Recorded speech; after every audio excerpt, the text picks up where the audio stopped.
So for me, it was what happens if there's this man who is gay and is closeted, and because of society, he decides to get married. And at some point, it's discovered by his family that he's actually gay. What would happen to him?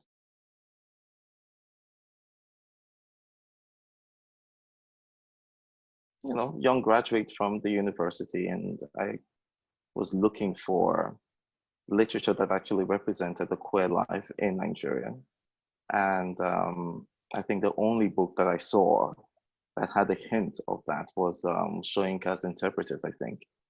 And so it was difficult to, and we didn't have the internet then, so I couldn't do any kind of research. There was nothing else to read. I'd read all the classics and all the American authors, the European authors, and I was still searching for African representation of this particular issue. And it just wasn't there. And then again, Nigeria was a damaged country. We were just slowly coming out of military rule. All the infrastructures had completely been damaged. So there were no libraries or, things were that hard. At the time, I had tons of questions. I was still trying to discover who I was. And I always thought that great literature comes with the big questions. So you start to ask yourself certain questions, and then you start to look for the answers, and then that's how your story evolves. I set up to start this story where I was going to explore what it was for this gay man who decided to get married. So that's how the story actually was birthed. And also during the early 2000s, there was this whole big thing going on in our foreign policy where we had ministers and people in government spouting stuff like gay people don't exist in Nigeria. And I found that strange because I felt like if they don't exist, then where do I place myself as an individual and as a Nigerian as well? And so all this was all that gingered me to write. I needed to tell a story that was deep, a story that actually was going to ask a lot of questions and make whoever it is that reads the story stop and think. So that's where I was at the time. And beyond that, I wasn't thinking I was writing anything that was going to be so important or so groundbreaking at the time. For me, it was just a story that needed to be told and that had to be told at the time it was written. One of the popular chapters, I think, in the novel, now that I'm thinking about it, was the interrogation of religion when Adrian was abused by the pastor. And that got I got a lot of feedback from that because for me, it was fiction when I was writing it, but I was stunned afterwards when I had people writing me, emails or whatever to say, this has happened to somebody I know, this has happened to me, it has happened to, and I just was, I was shattered at the time thinking that it's so sad that something I just thought was really just there to show an extreme that I didn't even know was a reality for some people. So those are the kind of stories that you get to discover when you try to tell the LGBTI story from an African perspective or from the Nigerian perspective.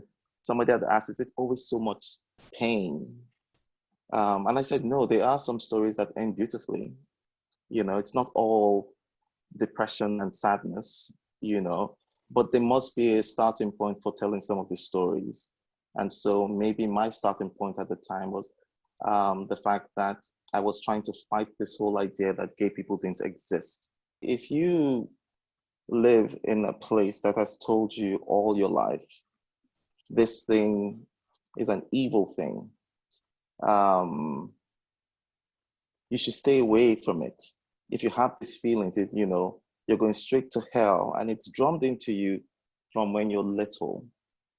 You begin to not trust your own feelings. I just feel like after being told that for, ever, and it's being like the portrayal of the gay lovers, male or female or whatever, has been, shown to you to be something completely negative, something that will lead you, for those who are religious, to hell. And this is all you, that's all you're being told all the time. You know, part of you begins to believe it as well. And so, and that's why you get to hear a lot of stories regarding your young gay people who will tell you that, oh, I've tried to pray my gay way, you know, when I was younger, you know, I would go to church, I would pray, I became a born again Christian. And I just asked God for one thing, take this burden away from me because I don't want it. Um, so that kind of punishment that people have makes you, you know, part of you just hate yourself as well. So when you are, like you say, you're in a relationship, it can never go well because it's going to get to a point where you would start to have those old feelings again, where, you know, this is not a good thing, let me break it off. Or you start to look for flaws and you have to look for faults. It's difficult to get monogamy in a society like Nigeria, where you know that if anybody identifies you in a same-sex relationship, you could be in trouble. So people are hiding, or people are involved in God knows what polyamorous type of relationship just to keep ahead of the time. So I think it's the society really quite dictates a lot of this anxiety issues that people have in their relationships as well, and temperament of characters as well. You know, there's a part in the novel where Adrian's brother Chedu, when it's revealed that Adrian is gay, and he says, "How can you be gay? We all grew up in the same household. We have a shared childhood and shared experiences. How could you be gay?" You know, and but it's what it is. It's just simply what it is. Adrian is gay, and I think I was trying to also let people understand it doesn't really matter. You can grow up in a household filled with men. Some people have said, oh, if you're the only child, if you're the only boy in a household of just female children, you only had female siblings, there's a high probability you're going to be gay. And I'm like, that's not true. Sex is shamed. Parents are very uncomfortable to talk about anything regarding sexuality or sex.